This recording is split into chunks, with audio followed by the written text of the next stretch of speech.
March 2nd, 2023. Rachel, back around the turn of the century, a researcher by the name of Vic Tandy published a paper in which he reportedly found a way to cause a hallucination using infrasound. He said that he had observed such an apparition out of the corner of his eye while working late at night by himself. This was after he and other colleagues were all already noticing feeling depressed, sweaty, and uncomfortable in the room where this took place. Tandy and his colleagues reportedly discovered that the room contained a standing wave of infrasound, pressure waves in the air just like sound waves, but occurring below the range of human hearing. Rather than moving back and forth or up and down, a standing wave remains stable in shape as long as the energy is sustained. In this case, the energy was reportedly created by a ceiling fan.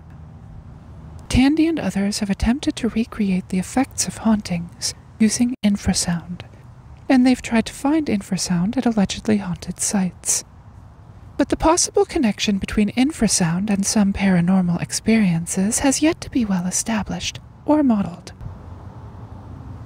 However, there are other forms of evidence that also tend to support Tandy's general hypothesis. For example, there have been a few studies of brain activity in the presence of infrasound.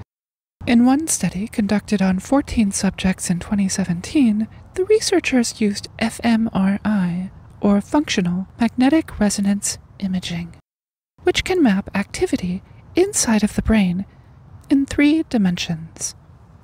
They found that during exposure to infrasound, 3 brain regions became stimulated that weren't otherwise stimulated: the superior temporal gyrus, near where sound is processed in the brain, the anterior cingulate cortex, and the right amygdala. They concluded that somehow the brain is probably responding to infrasound, both as an autonomic response and as a fear response. The amygdala is known to be correlated to emotional responses, while the anterior cingulate cortex is correlated with interpersonal and emotional conflicts, as well as autonomic responses. Autonomic responses are the body's responses to things that the mind is unaware of.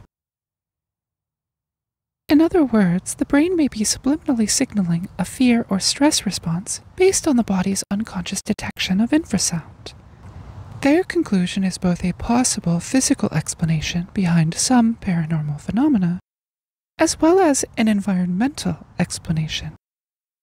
It has implications for human evolution and the shaping of many of the Earth's animals in relation to their ecologies.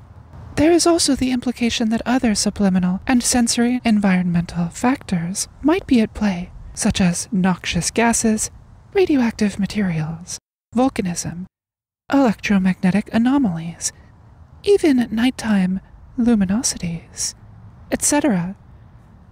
But this study is not really enough to draw a conclusion from. What do you think, Rachel? Does infrasound play a role in some cases of, say, haunting phenomena? Could it be one way that helped ancient humans feel out natural dangers in their environment, like lightning storms, predators, or volcanic activity? Regardless, I hope that you're well in every place and time that you are right now. I'm Tualatin Blue Orb, and this is my diary.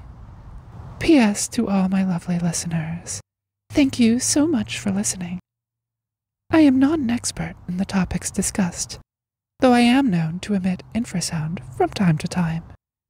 Please press the subscribe button for more of my personal diary, and share this personal diary with your friends. Tualatin Blue Orb's Earth Love Diary, copyright 2023, by Tualatin Blue Orb and Rachel Nelson. All rights reserved. Peace.